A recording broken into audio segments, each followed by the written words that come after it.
ज्ञान जंक्शन की इस अनोखी कक्षा में आपका स्वागत है। मैं हूं धनेश। चलिए स्टार्ट करते हैं आज का अध्याय।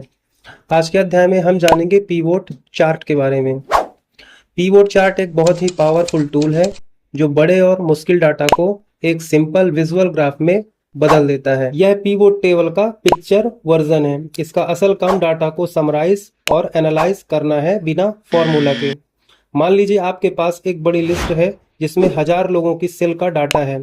अगर आपको तुरंत देखना है कि किस सिटी में सबसे ज़्यादा सेल हुई है तो पीवोट चार्ट यूज़ करके आप सिर्फ ड्रैग एंड ड्रॉप से एक चार्ट बना सकते हैं। आइए इसे प्रैक्टिकल के माध्यम से समझते हैं। हमने एक्सेल में एक डेटाबेस तैयार करके रखा है और इस डेटाबेस में हमने एम्प्लॉय नेम, प्रोडक्ट, सेल और सिटी लिख रखा है और हम चाहते हैं कि ये डेटाबेस हमें ग्राफ के थ्रू पता चले कि कौन सा प्रोडक्ट है जो ज़्यादा बिका हुआ है और कौन सा प्रोडक्ट है जो कम है, किस प्रकार की उसकी सेल रेंज है। इसी चीज को हम सिटी वाइज भी समझना चाहते हैं कि किस सिटी में कौन सा प्रोडक्ट ज्यादा सेल हो रहा है और किस सिटी में कम सेल हो रहा है। तो आइए इसको हम जानते हैं प्रैक्टिकल के माध्यम से। तो सबसे पहले तो हमें इस डेटाबेस को पूरा सेलेक्ट कर लेना है। सेलेक्ट करने के बाद हम जाएंगे इंसर्ट में और इंसर्ट में हमको पीवोट चार्ट ऑप्शन दिख जाएगा। इसमें हमें सिंपली क्लिक कर देना है। जैसे ही हम क्लिक करते हैं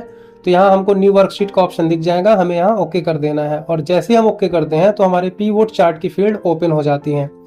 मैं एक बात बता देना चाहता हूँ कि जब भी हम कोई ग्राफ तैयार करते हैं चार्ट, तो हमेशा वो दो कमोडिटी पे डिफरेंस बताता है। जैसे कि हम प्रोडक्ट वाइज देखना चाहते हैं तो हमें एक प्रोडक्ट को सेलेक्ट करना पड़ेगा और दूसरा सेल को।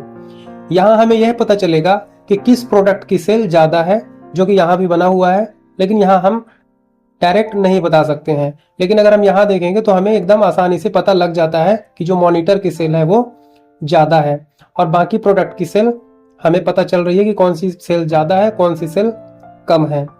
इसका हम डिज़ाइन चेंज कर सकते हैं और कलर भी यहाँ से हम चेंज कर सकते हैं। हम यहाँ इसको इस मॉडल पे कर देते हैं। अब हम जानना चाहते हैं सिटी वाइज, तो हमको प्रोडक्ट को यहाँ से हटाना पड़ेगा और सिटी को सेलेक्ट करना पड़ेगा। यहाँ हमको पता चल जाएगा कि किस शहर में सबसे ज्यादा सेल हो रही है। तो देखिए यहाँ से हमें पता चल रहा है सिहोरा, इसमें सेल ज्यादा हो रही है और उसी के अकॉर्डिंग हमें बाकी सेल्स भी पता चल जाती हैं। बस एक चीज का हमें याद रखना है कि अगर हम इसमें एम्प्लॉय नेम सेलेक्ट करेंगे तो हमारा डेटा ग्राफ तो दिखाएगा, लेकिन हमें एग्जैक्ट जो है पता नहीं चल पाएगा। तो ना ही डेटा को हम एनालाइज कर पाएंगे और ना ही हम उसको समझ पाएंगे कि किसकी सेल्स ज़्यादा है और किसकी सेल्स कम है। तो बेटर रहेगा कि हमें एम्प्लॉय नेम नहीं सेलेक्ट करना है, या तो हम सेल और सिटी को सेलेक्ट करें और या तो हम प्रोडक्ट और सेल को सेलेक्ट करें। इससे हमको एग्जैक्ट डेटा पता चल जाएगा। यहाँ से हम इसका लेआउट भी बदल सकते हैं। लेआउट का मतलब होता है कि हमको इसको किस फॉर्म में देखना है। जैसे कि हम इस लेआउट में क्लिक करते हैं तो सारी सेल्स ग्राफ के ऊपर ही दिख जाती है और नीचे सारे प्रोडक्ट के नाम दिखते हैं। हम चाहें तो यहाँ से हम इस लेआउट को बदल सकते हैं, जैसे हमें ज़रूरत पड़े उस हिसाब से हम डेटाबेस को ले सकते हैं। तो हम इस डेटाबेस में से ये लेआउट सेलेक्ट कर रहे हैं।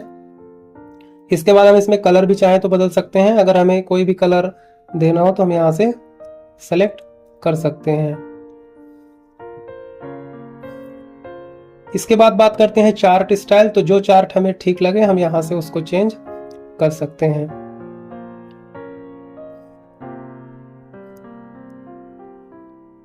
और इस तरह से हम किसी भी डेटा को आसानी से पीवोट चार्ट के माध्यम से हम एनालिसिस कर सकते हैं। अगर आपको हमारी यह वीडियो पसंद आई हो तो इसे लाइक करें, अन्य लोगों के साथ इसे शेयर करें और नई वीडियोस की जानकारी के लिए हमारे YouTube चैनल को सब्सक्राइब करें।